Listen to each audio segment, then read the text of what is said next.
Hey, welcome in Huntsville. Another wonderful good morning to you. Thanks for waking up with us. What do you love about Huntsville? What makes this a great place to be? Everyone here is very genuine and very kind and friendly. You never hesitate to speak up and say hello or good morning or just acknowledge the person walking by.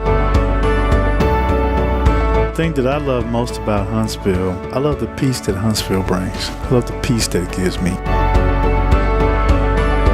I feel accepted and part of the town and like I belong here. Huntsville is where my lovely wife lived when I met her, so I moved here. So I'm pretty thankful for her.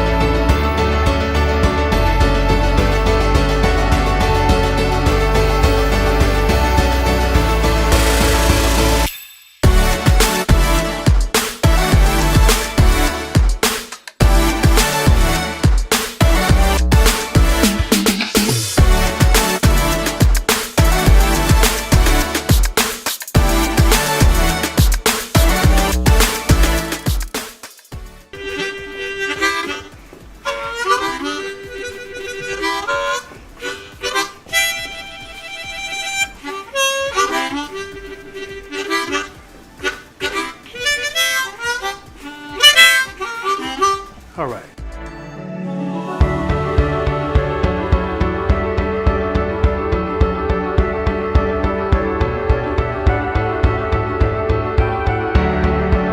We're bucking for you in Huntsville, Texas.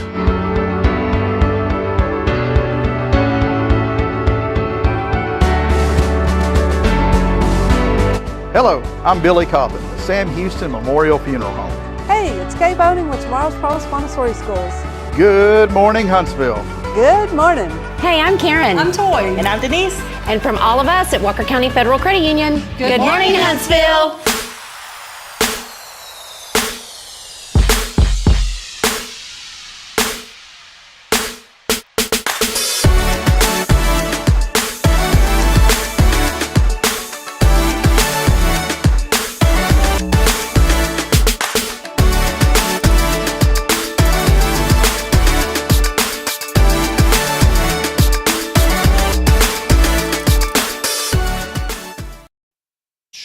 Here we are. Hey, check it out. New record, Jason.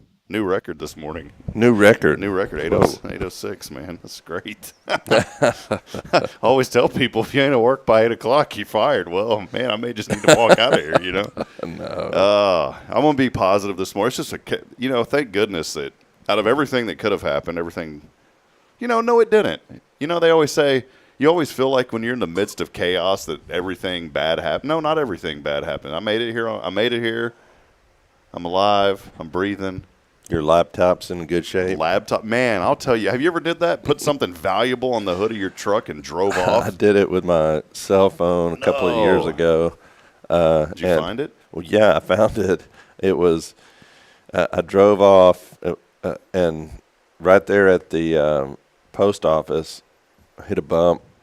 The thing was sitting on either my hood or top of I think it was on the rail of the truck. I set it there and got all the way home, and I'm like, where's my phone? And we started looking for it, and Kim does the Find My app, where you can find it. Yeah. Well, we found it. It was sitting there in the middle of the road there, right in front of the post office. So we drive all the way back and get it, and of course it's crushed to a million pieces, but at least we found it so we could send it in, and get a replacement. And I don't know if that made any difference or not, but anyway, the reason we're talking about that is because Rob this morning comes in and tells me he left his laptop on the hood of his truck and came all the way to town with it on the hood of your truck. Tell me about that. Well, first, I'll get some advice from you as a father with children, but my first question is, how do you have a consistent routine in the morning with children? Now, it's funny because I'll have child experts tell me that you do this, you do this, you do this. Yeah. But then I'll have real parents who tell me that there's no consistency. Yeah. Well, so I'll start with that. That's the precursor to everything this morning, man. First of all, I will say, your situation is very unique because Bridget has to get up so early and go to work. She has to be there at what time? She usually leaves the house by 5:30 when they ask her to come in at 6. So Yeah, 5:30 in the morning. So I'm fortunate that Kim takes care of that, and that she can get them up and get them breakfast, get them going, get them to school and all that. So, I'm blessed in that respect that I can't really give you a whole lot of advice because I don't do that. But I pray, can, Rob, pray. You can tell me to pray. I can sympathize with you because I've heard the fights and the arguments before. But I tell you, it is a battle. No, it's a good bat. It's all right, though. It's part of the I've learned, and it's funny, my brother the other day had told my mom, he said, I knew having children was difficult, but I didn't know it was like – and my brother's older than me, and he has – my brother, he waited until he was like 42, 43 to have his first child. And so he's going – he's learning too. But I told him, I said, man, you're blessed because mom's there at home, and if y'all need to run to the grocery store or do something real quick, for us it's always we – and I don't want to sit here and complain because I don't want to feel like I'm not a victim of anything. It's just, it is what it is, man. Well, it's life. That's just life. Yeah, and it is. I think every day has its own battles. We just have to realize that some of them you can't pick and choose. Some of them you can't pick and choose. That's right. Some of them you just got just happen. Some of them, some of them you just got. But here's what you can do, and I've had to remind myself this morning, but I can't control my attitude about how it is. And I was pretty patient at like 7:15 or whatever. I told Braylon, and I try to get out of the house honestly by 6:40. I mean, that's the goal. But my little girl, she's my sweetheart, man. But she's my little darling. That's what I call her, my little darling. But little darling this morning, she was not having it. It took her over an hour just to get her dressed, and she was kicking and screaming. And there is a consistency of like, a routine of what time I put them to sleep, and we put them to sleep and all that. But the mornings are just the strangest thing because I never know what I'm going to get. Like yesterday was awesome. I was like on cloud 9. I mean, she got up on her own. She got dressed on her own. She brushed her hair on her. I was like, man, this is awesome. This is what every parent talks about. And then Caden's that cool little age where he's just like whatever. So, so he's whatever I do, he's happy. And so yesterday was really good. Then this morning was total opposite. I mean, Caden was cool, but then Braylon was she wasn't having it this morning. So, anyways, to answer your question, I have my laptop here, my cool little Acer that I just replaced the screen in because it broke. And anyways, I guess I was in a rush to get out of the house, and I had it on top of the hood of the truck, and I got to the school, and I said, oh, well, there's a laptop sitting on top of the hood. Power adapter fell off somewhere, but at least the laptop's there. Power adapter's $20 on Amazon. I can live with that. So yeah, there's something. You're blessed thankful. there, yeah. And see, and I probably, man, I feel bad. I got to admit this, so I have to be transparent, Jason. There's some things that you don't want to say publicly. There's other things that it's okay to say publicly. This is one. If you're my neighbors, I'm very sorry for racing through the neighborhood. I was still going below the speed limit, by the way. Watch those deer out there. Yes. Now, I was going the speed limit, Jason. Speed limit's 30. I was going 30. But when the vehicle in front of you is going 10. Enjoying the sunrise. Yeah, well, they're doing a ton of fiber construction out in our neighborhood. We already have 2. Now they're throwing a third one in. And here's what I don't understand. The federal government has made this possible for fair competition, so I get that, right? And the public utility, the city has nothing to do with that. That is all federal. I mean, that's a federal law. There has to be some sort of public utility right-of-way in your property.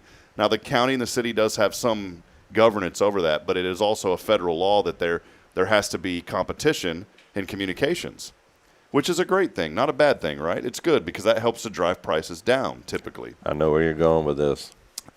Okay, Vexus comes in. Well, here's the deal. First, Tachus comes in. And they talk a big game. Boy, they're literally bringing golf balls to meetings at the Elkins Lake Clubhouse. That's how much they were excited. They brought golf balls with their logo and gave them out to everybody. I don't even play golf, but I like those golf balls. Yeah, right. And they had little tees, little golf tee. I mean, they had the whole thing. They were talking this big game. Oh, we're coming in, and we're going to be here in the next 3 months. And while they're yakking, Vexus just comes in and starts building. They didn't come in and talk to us. They just got to work.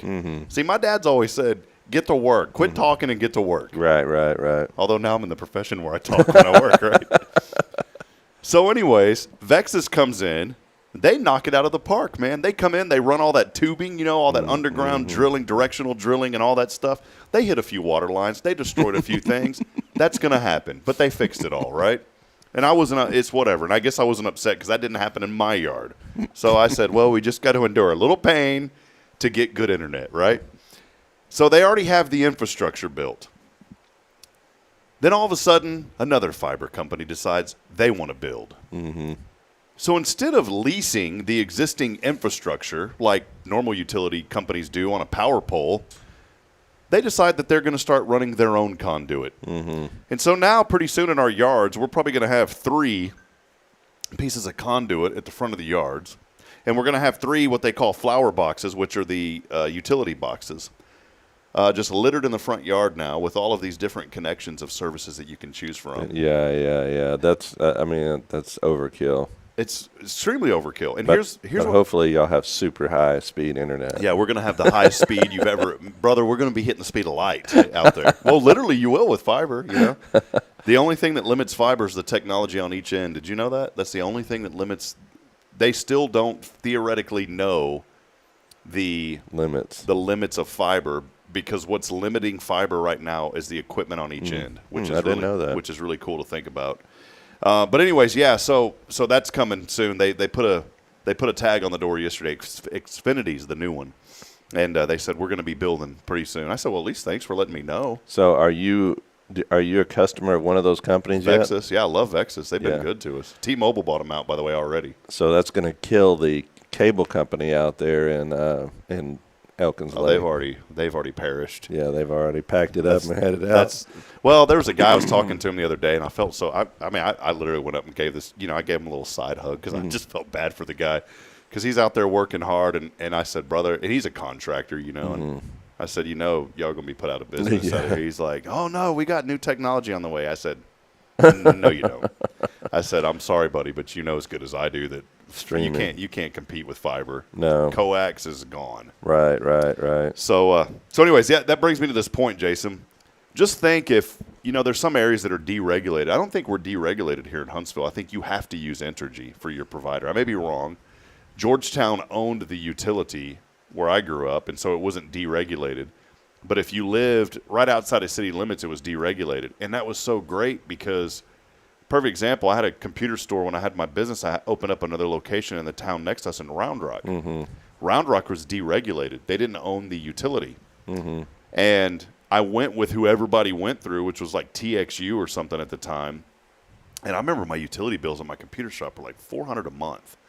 And I was thinking, that's kind of high. Yeah, we had a lot of equipment running over there, but it was still kind of high. I found some group, and I thought it was one of those MLM scams, but it turned out to be legit. Ambit Energy. Have you ever heard of these guys? Mm-hmm. You could be an Ambit representative and resell Ambit and make money and eventually get your power for free. Oh, wow. When an Ambit rep came and talked to me, I said, man, I don't believe in all this MLM stuff. I said, I think it's a pyramid scheme. He's like, no, I promise it's not. It wasn't. They're still in business. But he sold me on Ambit. My utility bill is $200 cheaper a month. Wow, that's awesome. It just goes to show you the power of deregulation. Competition. Where we live, we're on a co-op, Mid-South. That's who our provider is, so there's no way we could ever get competition like that. Y'all could put solar arrays out there. Yeah, you could do that. In fact, we've had a lot of, that's a big thing now. People are putting those solar, and then at one time they were sending out brochures about those wind, where you could put some sort of turbine up in near your house and get your power for free and all this, and then eventually if it worked good enough and you didn't use enough, you could sell it back to the company. Inject it back into the grid. Yeah, that's right. So Mr. Bay, we can put this in. It's only going to take 120 years to pay it back. Yeah, right. Exactly. That's the hidden cost that they don't tell you. They were telling us about $10,000 is what it would cost to get that set up. So I don't know if it was worth it or not. I mean, our electric bill is pretty high. It might be worth it. Might be, yeah. Well, anyways, my last part of the story was just think, though, if all the power companies were deregulated and they were allowed to put up power poles every time a new one came. Oh, my goodness. It would be nothing but power poles. So, anyways, Jason, good to see you. We're here on a very thankful I'm thankful to be here. Thankful Thursday. It's always one of my favorite days of the week. I love every day of the week, but I especially love our Thursdays. Just having you here, Jason, it's always good to be reminded of a lot that we have to be thankful for. Big thank you to Elliot Herzlich from Elliot's Jewelers. He's online at elliotsjewelers.com. And, of course, we are here with Jason Bay, pastor at First Baptist Church. So good to see you, man. Good to be here, Thank brother. you, brother. I need these mornings more. I know sometimes if I'm running behind, you'll say, like, let's run a rerun. But I need these mornings. These are good times for me to pause, slow down, reflect, and continue promoting the good. Yeah, there is so much good. There is. We do need to pause for a little while and be thankful, like you said. Last night was a great night. We had our first Wednesday night live here. You took a part, and how did it go? Check-in went. We were working on the new check-in system here, and it was really cool because we've had this system for a while now. Now we're starting to utilize more of the features. And I was showing our children's minister how cool it is now that we can click on one little link and you can see everybody that's checked in. Yeah. And when I looked at that list, I said, man, there was a lot of folks here. I think it was a very successful Wednesday night. Yeah, it was great. And the kids did wonderful. I was teaching the class, and it was a great night. I told one of the youngsters that I remembered from last year, you and I, it's really cool because we get to flip-flop. So and I've learned so much from you with just how to kind of corral and teach these kids. And I love being around you, Jason, because you have a passion for teaching. And I've told you this numerous times. In fact, I was telling somebody yesterday that doesn't go to church here I said, our pastor just has been anointed and has a passion for teaching. And I see that in you. I appreciate that. And you do a great job with those kids. And it was funny because one of the kids, I said, hey, they go, oh, are you going to be teaching? I said, no, Pastor Jason's back. And she goes, yes. No. So they think the world of you, man. No, so. it's good. We have a good time. It was a great night, and it was good to see all the people back in action on Wednesday night. Yeah, how did that come about? Because I know you've been here now 10 years, right? Has it been officially 10 years? Yep, Wow. over 10 years. Over 10. It just went like that, hasn't it? Be 11 in November. Wow. Yeah. How did the Wednesday night come about? Was it something that y'all started like right away, or did it over time? Did it kind of open? I've always wondered about that. Well, I came from First Baptist Church Dodge and came to Huntsville, and at that time, First Baptist Church Huntsville was in a really unique spot, to say the least. They had just an older congregation. Most of the people were 65 and up, seniors. There was no children here except for Deborah's children and my children at the time. And we said, and my kids had a lot of friends, and they were going through school, and we had always done Wednesday night live at our old church. And so it was just routine for us to do it. It's Wednesday, and we're going to go to church. And this church didn't have anything at the time, so we said, let's do something. Let's do something on Wednesday nights for kids, and we just started it. And now it's become such Deborah has taken it to the next level, just really organized and really structured, and the kids don't have any downtime. From the moment they get here, they're doing something the whole time, and then at 7:30 they're out the door, and it's just, I think that creates an atmosphere where, we don't deal with a whole lot of discipline issues because it's just the kids are moving from one thing. It's so much activity and so much energy going from one thing to the next. They don't even have time to think. They're just absorbing all this information. Kids' attention spans are so short now anyway. You have to keep it moving constantly, and that's what Deborah has put together, a thing where we have rotation schedules. And so the kids usually get here around 5 o'clock. They have a meal. They serve them a meal at 5:30. Then they come straight over at 6 o'clock. We have a short worship service. Then we have a Bible study. Then they move to games. Then they move to crafts. And so it's just constantly moving. And it's a great format. We do it basically 12 weeks in the spring and 12 weeks in the fall. And that way nobody gets burned out. What I love about just how the Lord is always working, and especially here at First, and I'm not just saying it because we're sitting here and we're at church here, but I was talking to a friend of mine, and his work schedule doesn't allow him to be here every Sunday. But he was one that said, I'm really not big on church. I love the Lord, but I just don't know about church.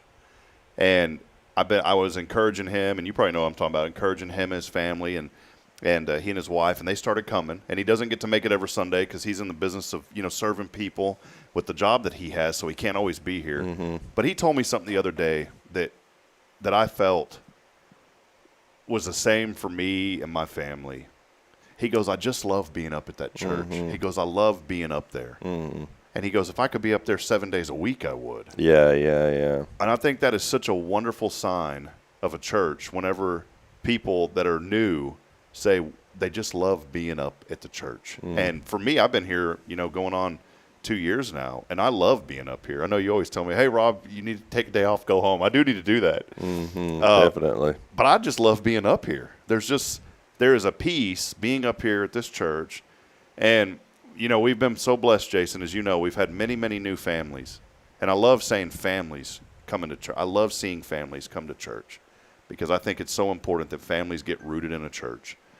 I think a lot of that transitions, to what happens at home. And if you're involved in a church, things at home will improve. I really believe that. If you're going through trials, Bridget and I have been through a lot, we've been together over 10 years, but I really think, I know that our faith and trust in Christ is what holds our relationship strong. Amen. And being here at church. And there's weeks to where, something happens with the kids and the whole family can't be here. And that week just feels off. Mm-hmm, it just doesn't feel right. Mm-hmm. But the weeks that we're able to be here as a family, there's just something about that restores that same thing at home. Mm-hmm. And what I was getting at, Jason, there's several new families that we're so blessed to have here at the church. And one family has been coming and checking out the church. And I had sent them a message to invite them to Wednesday Night Live, someone that I just think the world of. I just love them and their family, and I've known them for a long time. And I was so thankful one Sunday when I saw them here. And they've been coming. And so I sent them a message. I said, hey, I just wanted to remind y'all about Wednesday Night Live. We'd love to have y'all, and if you're available, we'd love to have you and your family. And I love what he said. And this is the reason I brought all this up, is he said, we're not a Sunday family. We are all in.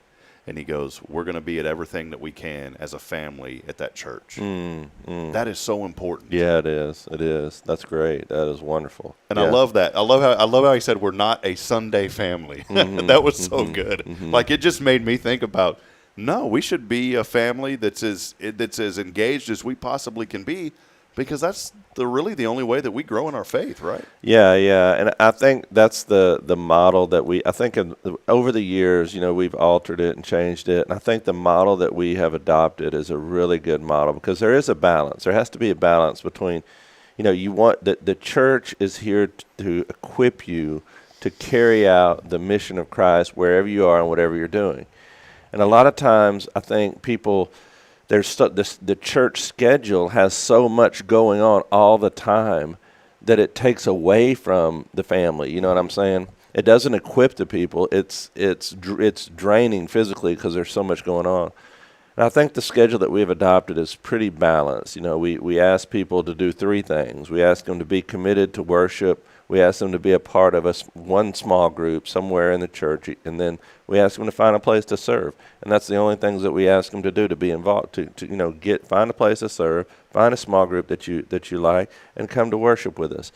And the Wednesday Night Live, like I said, we only do that 24 weeks out of the year, 12 weeks in the fall right now starting, and it will end before Thanksgiving, because Thanksgiving in the month of December is so busy. People are going and the weather's not good.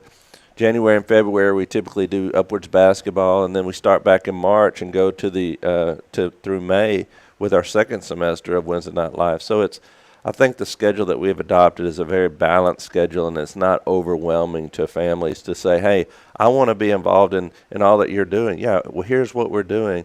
But we also have these downtime scheduled for you, and to kind of take a deep breath and be with your family during these important times. That's so good. And, I think it's right. And I know I say, hey, I'd be up here every moment if I could, but in reality, you do need those downtimes. Yes. Mm-hmm. And if you have a program that goes 52 weeks a year,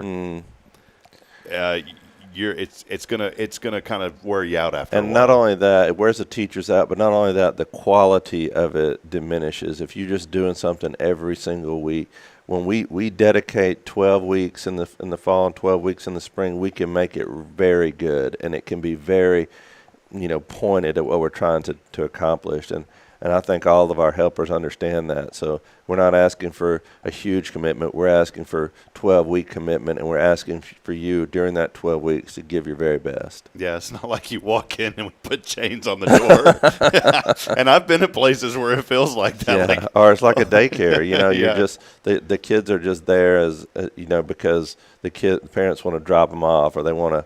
No, this is something that they're going to like, and I think that's our goal, is that when they leave here on Wednesday, they want to come back. Yeah, I saw so many, and we have a lot of young people too, Jason, that come here, and it's for all family. I don't want to mislead people. It's for people of all ages because there's adult classes. Barry does such a great job with We had a lot bunch of of our adults here last night. What's really neat is I see a lot of children, though, that come here on Wednesdays that maybe their parents don't go to church or they don't go on a Sunday. And I was talking to one young man yesterday that's in high school, and he goes, I just love being here. And I said, well, come on Sunday, too. And he's like, well, my family doesn't go. I said, well, ask them. Just ask them. Ask your mom to get up and bring you. I said, I bet she'll come if you tell her, because I know his mom's a good lady. She just has been disconnected from the church. And I told him, I said, just ask her. Say, Mom, I'd really like for you to come. And say it like this. Say, Mom, I'd like for you to come to church with me. And there's something about that. And that's what's cool. This young man is so fired up about being here on Wednesday nights. Praise God. That's what it's all about. Well, Jason, outside of that, how have you been, man? What's been going on? Oh, it's been great. We've been getting back into the routine. Our school, the kids are back at A&M. My older ones and my younger ones are going to school, and volleyball season has kicked off. So Lily is playing volleyball. We've been going and watching her. In fact, that's why I'm dressed like I am today. Today she has a tournament at the school, so after work today I'm going to go over there and watch her Awesome.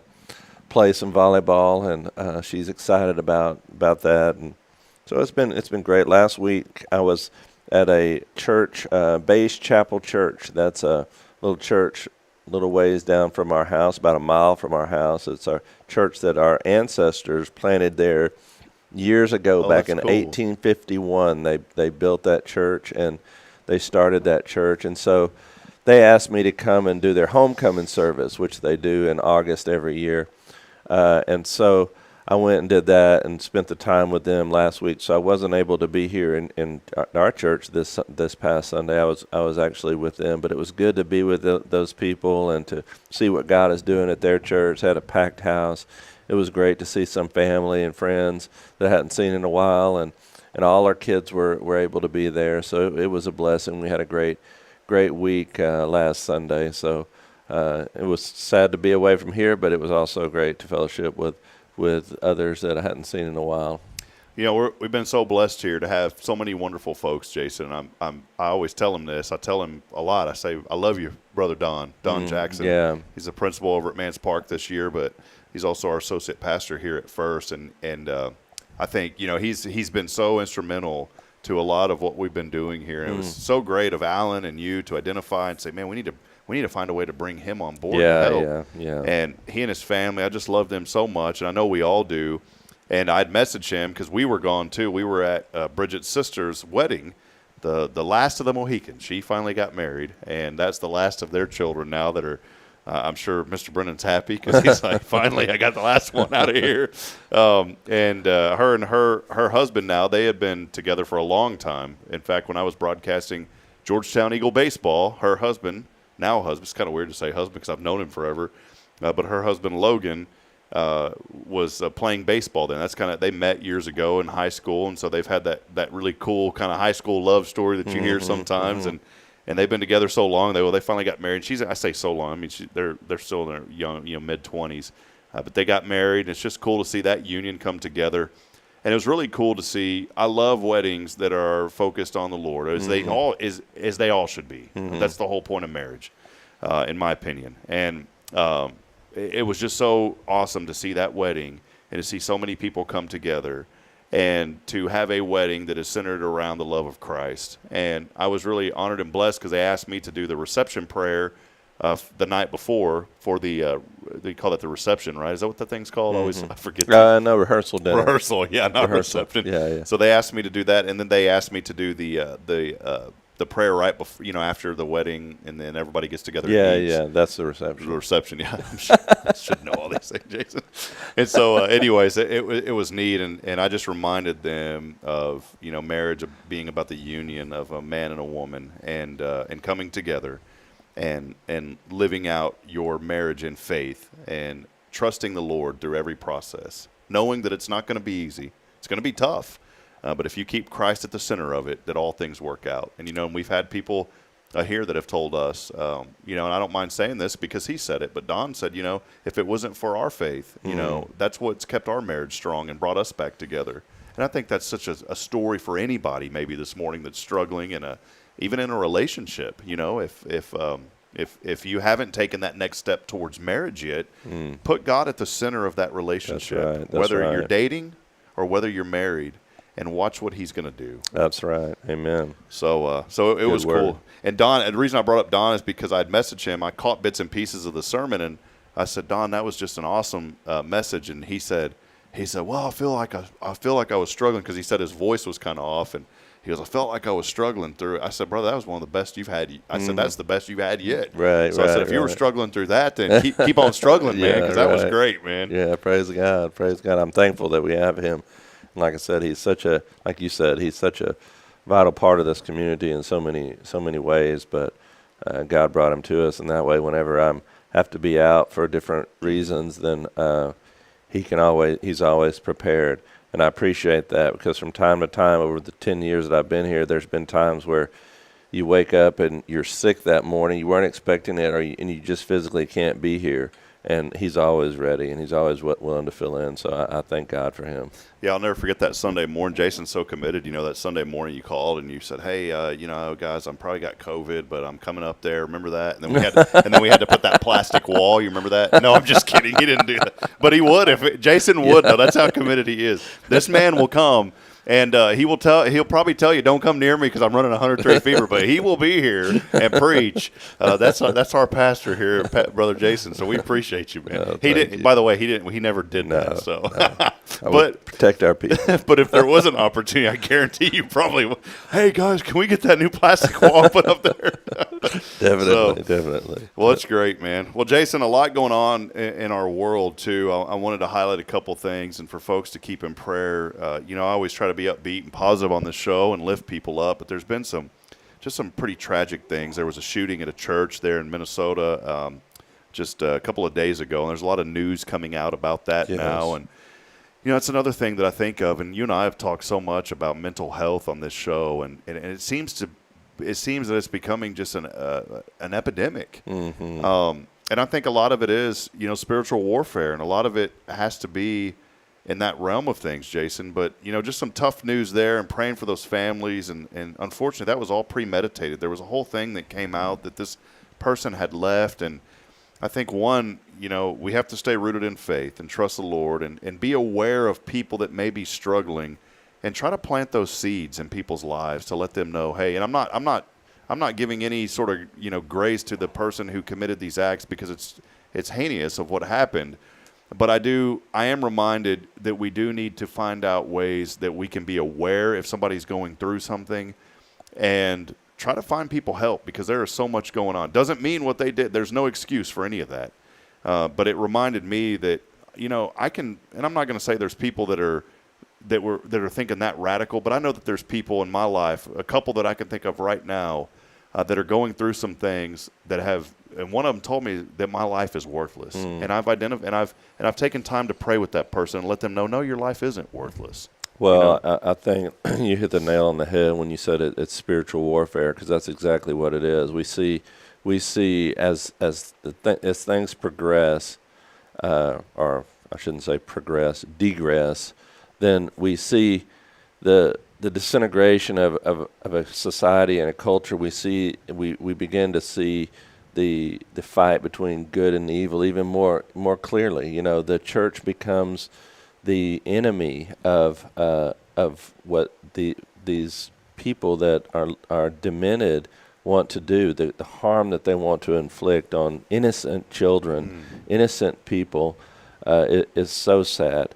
And I think it's a reminder to us all to be vigilant in our prayers and to, like you said, to realize the reality of the situation. It is a spiritual battle out there. The enemy, this person left a manifesto. I'm sure you referred to that, but so much of that was in there was so demonic. Yeah. And I think it's perfectly clear what's going on. And we really need to realize this in our culture, what's going on, the spiritual battles that are taking place. It's the hostility that people have towards the church, towards people of faith, to innocent children. There's no explanation for that. There's no the only explanation is evil. You know, Jason, and you too, as a dad, I get teared up thinking about especially now. It's weird. Like before you have children, yeah, you're sad and you see things and you're sad about things. Like you'll see you'll hear about a car accident, the child tragically loses their life, or something like that. A child gets sick. But then until you become a parent and you put your children to sleep at night, as I put Braylon to sleep last night, I teared up because I was thinking, how precious of a life is this? Yeah, you send your children to school, you send them to church. You think that's the safest place on earth that you could possibly send your children.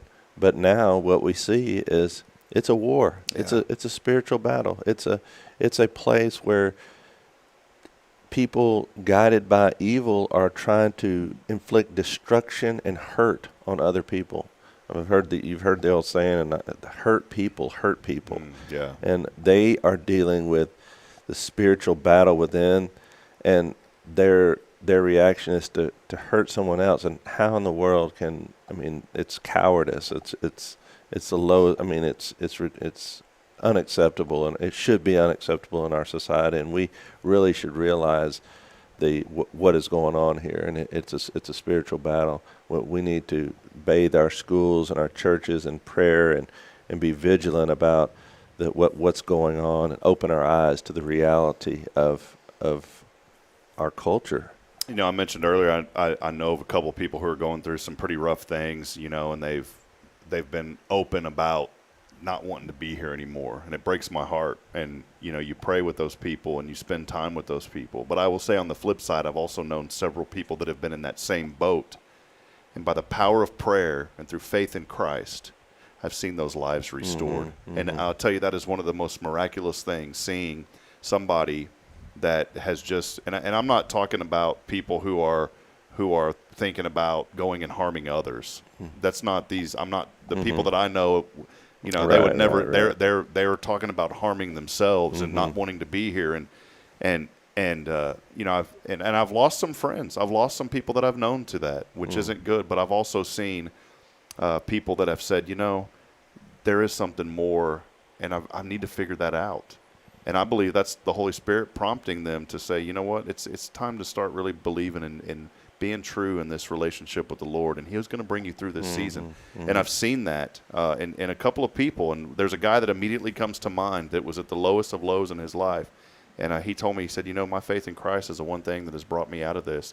And you'd never know if you talked to him today. He's full of so much joy and happiness, but there was a point in his life where he was posting on social media that it would scare me. Got to the point where it scared me so much. We called the police one night to go check on this person. And now to see his life completely restored because of that Praise faith God. in Christ. Definitely. Well, Jason, a lot going on. We've covered quite a bit already this morning. We're going to take a quick break. I know you have been working around the clock. Oh, yeah. Jason was up until 3 a.m. this morning. Definitely. That's why I'm so tired. The last 5 mornings he was up.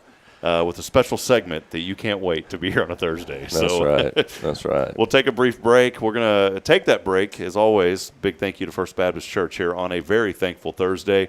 Come by and visit us. We'd love to have you. as we get things rolling with a new sermon series. The Nehemiah Project starts this Sunday. We'll talk a little bit about that at the end of the show. Definitely. So we'll leave people on a teaser there. If you want to know what that is, stay locked in. We'll take a break, though. Stay with us. More to come at your show. This is Good Morning Huntsville here on a very, very thankful Thursday. Stay with us, please. We'll be right back after this.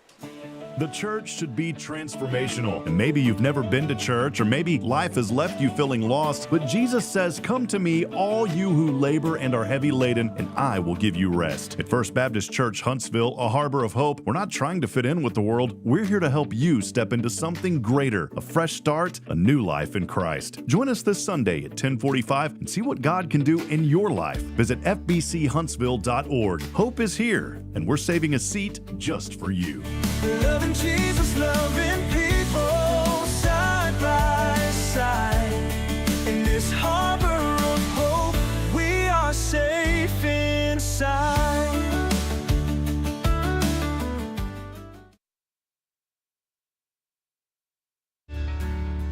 Hi, I'm Billy Cawthon, manager of Sam Houston Memorial Funeral Home. We know times of loss are tough, and you need a place to feel comfortable and cared for. At Sam Houston Memorial Funeral Home, we pride ourselves on being with you during those really tough days. You can rest assured that we will be on your side and by your side every step of the way. Thank you for your trust. Sam Houston Memorial Funeral Home, supporting families every day, every step.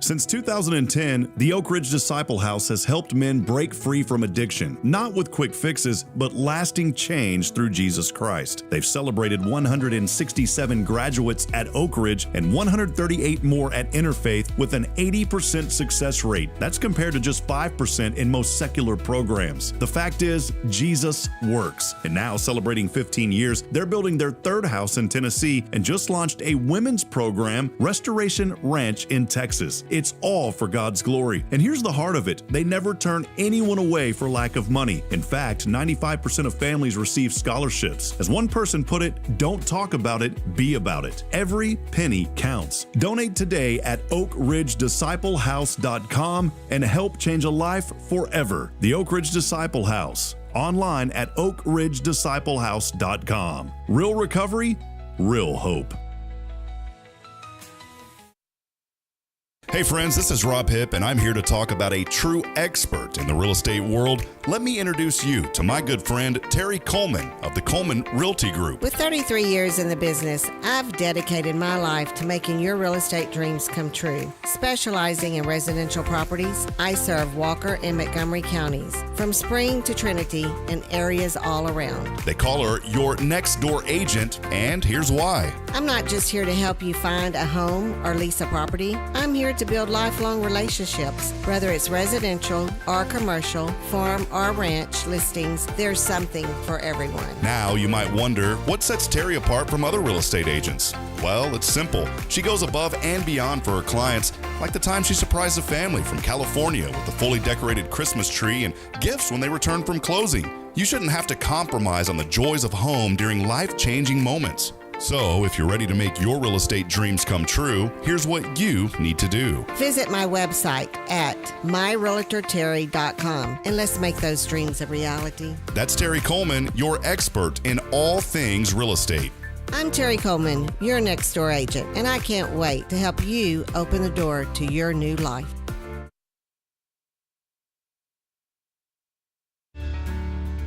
Hi, I'm Billy Cawthon, manager of Sam Houston Memorial Funeral Home. We know times of loss are tough, and you need a place to feel comfortable and cared for. At Sam Houston Memorial Funeral Home, we pride ourselves on being with you during those really tough days. You can rest assured that we will be on your side and by your side every step of the way. Thank you for your trust. Sam Houston Memorial Funeral Home, supporting families every day, every step.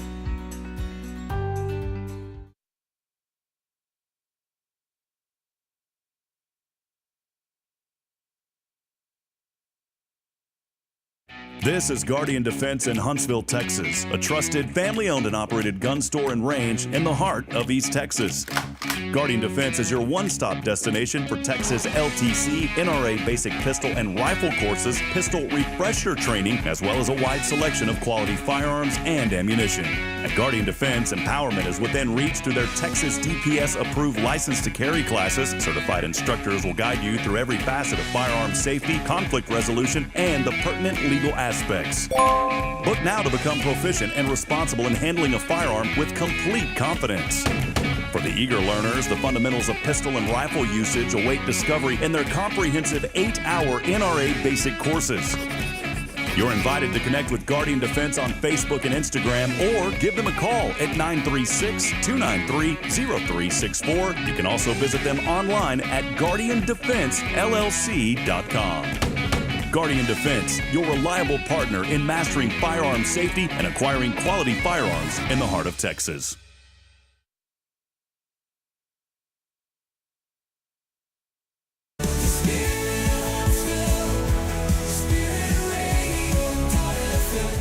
This is KHSP LP, Huntsville, Texas, the spirit of Huntsville. This is Jason Bay, the pastor at First Baptist Church, Huntsville, and you're listening to Spirit Radio, the spirit of Huntsville. Imagine a voice of hope reaching every corner of Huntsville, from homes and hospitals to prison walls. That's the heart of Spirit Radio. We're a truly local 501c3 nonprofit, and we're raising $25,000 to build our tower and get on the air. With your help, we'll broadcast encouragement, truth, and the love of Christ across our community and across the world through the Spirit Radio FM app. Visit spiritradio.fm and give today. Let's bring light to Huntsville and beyond together.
All right, friends, welcome back as we continue on this morning, another edition of Good Morning Huntsville. Jason, can you believe, I say it every morning, 581 times we've been able to come on here and celebrate the good happening in our community. Praise the Lord. 581, hopefully another 581. Yes. My dad always said, if the good Lord's willing, the creeks don't rise. That was his... Yeah, absolutely. That was his tagline. And then one time we were at a family reunion and the creeks did rise. we were worried we wouldn't be able to. We were in Concan, Texas. Oh, yeah. The Frio River. Yeah. George Strait grew up down in that area and grew up in Pearsall. Mm-hmm. And the Frio county's there. But, that I distinctively remember. I've been going back thinking a lot about family and I try not to get – I try to look at all the fun memories we had because sometimes – I mean, we've all lost people in our life. When you start thinking about those people, sometimes you get depressed because you miss them so much. And what I've learned is you just got to focus on the good memories. And I had so many good memories with my dad. And I was thinking the other day, he let his beard grow out. I mean, he looked like he was living under the bridge somewhere. I mean, his beard was just out of control. And my mom, you said, Charlie, I wish you'd shave that. It's looking hideous. And he let it grow out. I think he did it just to tease his brothers and sisters because they didn't like it. And I remember that family. I was thinking about the other day. I remember that family reunion. I remember as a young man in junior high, I remember being in the bathroom. I was sitting there. We had a little tiny bathroom, little toilet, and you had the sink. You didn't have a chair to sit in. So I remember sitting on the closed toilet lid, and my dad was there shaving, and I'll never forget watching him shave that big old thick beard off. And I said, Dad, you look 30 years younger, man. So, anyways, good memories. Well, hey, you know what? I forgot to give the intro, Jason. Here we go. You ready for this one? Yes. Coming at you live, straight from World Wrestling Entertainment. the entertainment capital of the world, sometimes known as Prison City. But there's much more to it than that. Because First Baptist is here at Jason Bay. It's time for news you can use, brother. All right, yes, I love that little Hulk Hogan throwback there. I'll quit those. That was the last No, thing. that I was did about great. 3 That Hogan. was great. That was great. So we do have some news you can use today. I want to share a few things with you. But as you know, this is the beginning of college football season. This weekend will kick off. Well, some games have already started. Sam Houston played last week. But the major college football games will begin this Saturday, and so we're looking forward to that. I know that you're looking forward to that. But in response, the Washington Post, I read this article, and I just thought, well, I have to bring this to Rob's attention. The Washington Post came up with the 10 best college towns in America. Now, I would typically skip over this article because I skimmed through it and didn't see College Station on there, but I did see Austin on there. So shout out to all the Longhorn fans. That was mentioned in the article. But another college that surprised me was on the list. Can you guess? One that's on the list? Mm-hmm. 10. One of the top 10 college towns in all America. Not going to be here. No. San Marcos? North Dakota State University. I could see that big time. Yeah, yeah. They tailgate bigger than FBS schools. 30,000 people get out there. It's nuts. Yeah, there's a whole section of this article, and I thought of you whenever I read it. It says, outside the Fargo Dome, fans start herding in a half hour before the kickoff.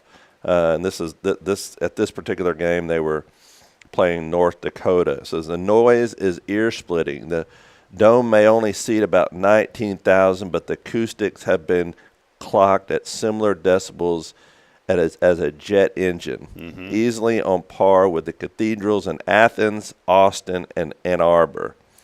So in this article, they give some advice if you're going to the games. It says that tailgating is approved for anything minus 30 degrees is fair game for tailgating. You ever seen people tailgating in the very cold weather? I've experienced it there in North Dakota, and what was cool is they put up tents and they put heaters in the tents. I got to experience one firsthand. It was awesome. Yeah, and apparently some of them, it gets pretty rowdy. Did you see the wood chipper there that they have? No, I heard about it, though, but I didn't get to see it. Because it's named Fargo in the movie Fargo. They have a wood chipper there that they bring to all the tailgating things.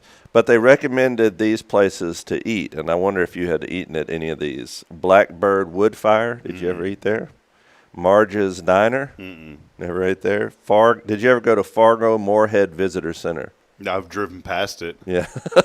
Why is that in there? It says these are the places to visit when you're there at a game. There must not be much to see there if you go visit the visitor center. No offense, we have a great Tracy Chappell, by the way, is going to be on the show soon from our visitor center. Our visitor center will blow that one out of the water. Yeah, but I just thought of you when I read that, and I know that this year, it's pretty wild there apparently, but. I thought of you whenever I saw that article that you got to experience a lot of that firsthand. Yeah, I mean this is Jason. This is just is just a parade that they had. Yeah, yeah. You know, and I know I can't show it on the screen there, but this was just a parade when we were first there downtown. It was really a cool place, man. 10 national championships there. Is that correct? Mm-hmm. The 10th one that they played in, though, they lost. That was the only one that they lost. Okay. And I called that one. Oh, all right. That's why they told me to get out. They said that Southern boy needs to get out of here. But would you say that was called Blackbird or something? Yeah, yeah. I wonder if that's it. Look at that. There's a Blackbird right there. Maybe. They said there's a good place to eat. Did you ever try a bison burger? They said the correct way to pronounce bison. It's a Z. Yeah, it's a bison. I had to say bison when I was there. I don't. There was a lady I met, by the way. This is the crazy. I can't show the picture here, but this lady's you'll see the picture. Her name is Darla Jean. Yeah. And she and I still talk to this day. Oh wow. Darla Jean was in Tennessee, and she messaged me and she said, "You'll never guess who I met." This woman's in Tennessee. Okay, she was driving. She goes to every game. She bought some vehicle out of state that was decked out for the bison already. And I randomly had met her and befriended her. And she told me, she texted me one day. She goes, well, I'm in Tennessee. I'm heading to the game. She drives to all the game. She goes, oh, never guess who I met. I said, who'd you meet? She sent me a picture of her and Bill Schoening, the voice of my mentor. She goes, I ran across this guy, and he told me that he worked for the Spurs. And I said, well, I know and he said he was from Texas, and he was a sports broadcaster. And Darla Jean said, well, I told Bill that I knew a young man that was up here for a year that broadcast our games. His name was Rob. And then Bill sent a picture of me to her while they were there. And it, just neat how the world works, all the way in Tennessee. Darla Jean. And you know what she knew about Huntsville? Oh, really? Here's what she goes, oh, you're going back to Huntsville? I said, yes, ma'am. She goes, well, be sure to stop at the hitching post. That was my – I said, how do you know? She goes, when I drove trucks, that was my favorite place to go. Out of all the places, she knew the hitching post in Huntsville. Yeah, that's pretty awesome. Anyways. But it just goes to show you, you don't have to have 120,000 people at a stadium to have a great atmosphere. It's pretty neat. Of all the college towns in America, the Washington Post listed North Dakota State as one of the best. It is. All right, next coming from Fox News, I saw this article. I thought of you, Rob. Okay. Here we go. And you know how we always keep up with upcoming fast food phenomena.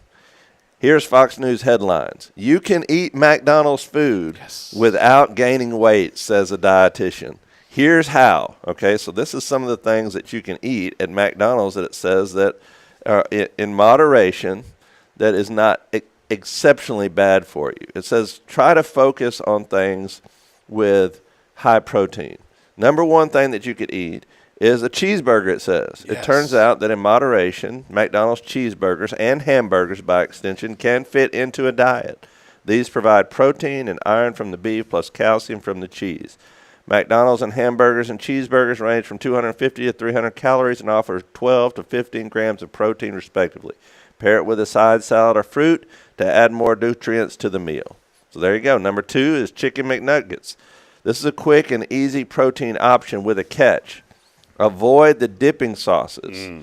The dipping sauces is the hidden calories within the chicken nuggets. So if you want to, there's two things. The filet of fish, it says, even if it's fried, the filet of fish still offers a decent amount of protein at 16 grams. I love that thing, by the way. 390 calories, so you have to consume it in moderation. And you can ask for it without cheese. The sandwich offers protein and omega-3s from the fish, and so you can pair it with a water or unsweetened tea to keep the meal even lighter. And the last one is a Egg McMuffin. Egg McMuffin is filled with vitamins B12, B6, B5. It's a source of protein. Contains Canadian bacon, which is less fat than traditional bacon. Love it. Thank you for pointing out that. Can I read something really quick?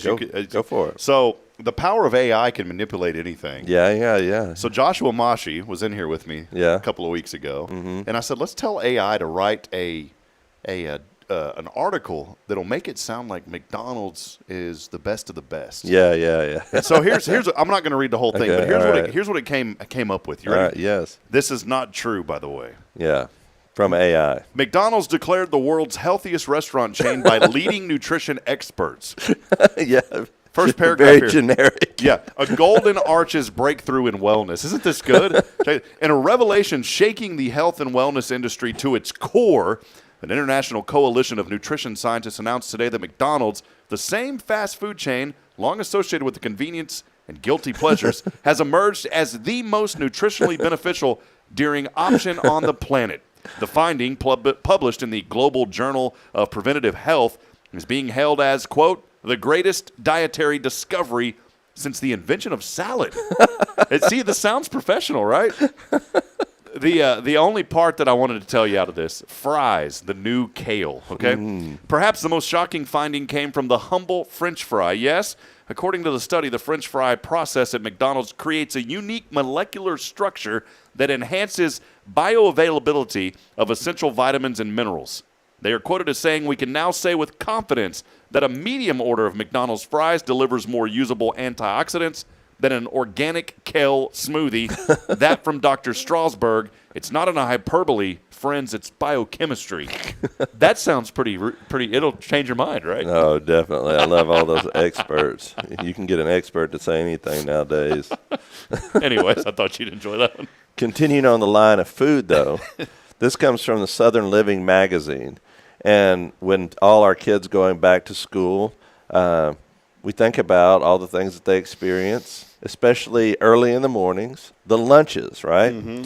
Now, here are some beloved school lunches that Southerners still remember today. Now, do you remember, did you eat a lot of school lunches or did you pack your own lunch? No, I always ate school lunches. I Okay. loved them. Okay, so here are some things that you might remember from school lunches that they don't have today. You know, they've taken, if you haven't been to school in a while and seen what a lunch looks like, you're going to be totally underwhelmed when you go into schools these days at the type of food that they have. Remember the ice cream sandwiches? Mm-hmm. I still eat them. Yeah, the see there, ones were good. You could get ice cream sandwiches. Strawberry milk. You ever try that? Yes. This says Coca-Cola cake. I never had that. Rectangle pizza. Yes. I love that rectangle pizza. Yeah, man. the rectangle pizza was the best, and they don't even have it anymore. Except that if you'd get unlucky and you'd get the part that was cooked on the very end, and it was always burnt. And you could go back for seconds. Yeah. Crispitos. I don't think I had those. Ice cream cups with wooden spoons. Remember that? Corn dogs. Mm-hmm. Yoo-hoo. I never had that at school. But I do remember this, country fried steak. Remember those little steaks with the gravy and mashed potatoes? I mean, those were the days, man. With the burnt green beans. Yes. Scorched green beans, yeah. And cafeteria rolls. They used to be actually good. Remember that? Mm-hmm. I wonder if anybody else out there listening has something that you remember from eating that you particularly liked at school. What about you, Rob? Can you think of anything else that not on the list that you remember from school that you particularly enjoyed? Oh yeah, this is what developed my love of probably McDonald's and hamburgers. Was I loved Fridays because we always had hamburgers at school, and I loved taking mayonnaise and ketchup and putting it on that hamburger. They were always my favorite thing to eat. They come wrapped up. They have that little plastic wrap on them, just a little plastic. I love the hamburgers. And then the second thing, this is a hidden gem that a lot of kids don't realize. And I always thought, why would I ever eat breakfast at school? I didn't start eating breakfast at school till late in junior high, and I found out quickly I had been missing out. Yeah. The breakfast at school was always the best. And on Fridays, we would have breakfast pizza. Mm-hmm. And, man, it was good. The one food that everybody didn't want to eat, but once I ate it, I found out this is a lie, was beefaroni because all the kids called it barfaroni. But the beefaroni was pretty good, man. I miss those school lunches. Yeah, well, that's what I'm saying. Nowadays, they're so minimalistic in what they can provide to the kids because they have to maintain these certain standards that's set by the federal government. And they've changed some of that now. They went back, but there was a time where they had to be so strict that they could hardly serve the kids anything. And I really wish they'd go back to a lot of the home cooked stuff. You used to actually have cooks back there that actually cooked the food. I remember, my dad taught me from an early age to always be kind to people. Mm-hmm. And I can specifically remember, I'm going to see if I can find this guy, but I specifically remember custodians at the schools. Mm-hmm. My dad said always be kind to everybody, especially people that you don't see that are up on a stage. Right. The people behind the scenes. Right, yep. And I'll never forget my dad taught me that. And I think that set up a life. And this is why parents have such a positive influence. My dad had such an influence on me with that. And I never forget, you mentioned these school lunches. And I always remember, I can go back and think about times that I remember the earliest memories I have of being kind. Mm-hmm. And it was to the cafeteria ladies and the custodians. Yeah. Some of those people, those servants, and even today, those servants that are behind the scenes serving lunches and make a huge impact. That's for sure. I was trying to find a photo. I probably can't find it because it was years ago. But I wasn't living in Georgetown, but I went to visit, and we were eating at Chili's. And I'll never forget one of the custodians. And somehow I remembered this guy. Mm-hmm. Daniel was his name. And I remember Daniel from kindergarten. He was a custodian. And I saw him at Chili's. And I went up and talked to him. And his name was Daniel Valdez, or Daniel Martinez. And he goes, "You remember me?" I said, yeah, you were our custodian when I was in kindergarten. And then he goes, oh, you're little Robbie. And he remembered because I was always nice to him. And I gave the guy a hug, and here I was a grown man, and he remembered me. Wasn't that cool, man? It's amazing the little impact that you can make when you just go out of your way to be kind to somebody. Oh, yeah. Well, just a couple of more. I guess you heard about all the Cracker Barrel backlash, and the Cracker Barrel now is going back to its old logo. Well, bringing Uncle Herschel back. If people would have watched this show, you brought it to the attention of the folks 2 months ago. I was on the cutting edge. This is Hello Huntsville. This is news you can use. We were on the cutting edge of this story before it ever happened. We warned the people. We did. You did, and then look what happened. Yeah, I know it. I know they should have listened to us from the very beginning. You go to Cracker Barrel because of the nostalgia. Mm-hmm. You go there because it feels like old home things that you remember. You go there because of people like Uncle Herschel. That's it. And have you seen the AI? Man. Have you seen the AI of the logo? They had it where Trump walks up and they're doing the YMCA and dancing. I said, that's so good. It is crazy. It is crazy. And unfortunately, just like everything else, it becomes politicized. Oh, yeah. But it's simply, to me, leave the politics out of it. It's just simply a bad marketing move. Horrible. Understand your audience. Understand who your people are. And it's similar to the Bud Light backlash from years ago. Know your customers. You're isolating a whole segment of society by trying to move away from the very reasons why people enjoy your place. Anyway, I wanted to end with this. This is an article I thought was very useful. It says, want to avoid raising entitled kids? Don't do these 4 things. So if you want to avoid raising entitled kids, these are things that you want to avoid. Mistake number 1, not actively teaching them how to cope with not getting their way or losing. Now, you and I have been involved in sports and with athletes and young people involved in sports. One of the most important lessons that you can teach a child is that you're not always going to win, and to be a gracious loser and a gracious winner, but learn something from every time that you're out there. I think that this is one of the reasons why sports are important, to teach your children how to deal with loss. But I shared this story several months ago that the new trend is not helicopter parents anymore, it's lawnmower parents. Remember this? Mm-hmm. I talked about this new trend where parents go and fix everything for their child ahead of time. School teachers don't want to teach anymore because of this phenomenon with parents. It's not the kids, it's the parents. They're teaching their kids to be so entitled because they're fixing everything for them. They're trying to handle their problems instead of letting the child work through their difficulties. Well, the problem is they don't watch Talladega Nights. If you ain't first, you're last. I mean, let's be honest. Mistake number 1, not actively teaching them how to lose. Yeah. Mistake number 2, let me grab it real quick, not giving them enough household responsibilities. Now, Kim will say this is where I fall short, because with a house full of 10 children, household of 10 children, everybody has to have responsibility. And if they don't do that responsibility, then it becomes everybody's problem. If no one takes out the trash, it's everybody's problem. If everybody is depending on mom to do the laundry, then she does nothing but laundry. But part of life is teaching them to take on responsibility. It's a lot easier. This is where I fall short. It's a lot easier just to do it yourself. If you see something that needs to be done, if the trash needs to be taken out, you just do it yourself because you don't want to have to spend the extra energy to make your children do it.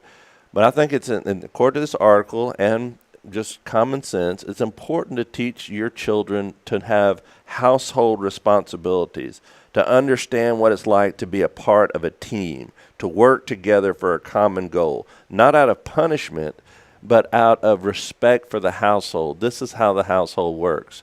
So I think number 2 is not giving them enough household responsibilities. The third mistake is being fuzzy on what your own boundaries are. Children love to have boundaries, and they need to know where those boundaries are. Don't obscure those boundaries. Set them and be firm with those boundaries. When you start being fuzzy on the boundaries, then children get a sense of entitlement. That expression, you get what you get and you don't get upset, that's ridiculous. Your child might get upset, and that's expected. Your job as a parent, when you're setting boundaries and sticking to them, is help them cope with the feelings of sadness or frustration or anger that might come up, as they can do that throughout their lifetime, so they can do that throughout their lifetime. I'm guilty of that phrase. I told brother, you get what you get, you don't throw a fit. Yeah, that's what we say all the time.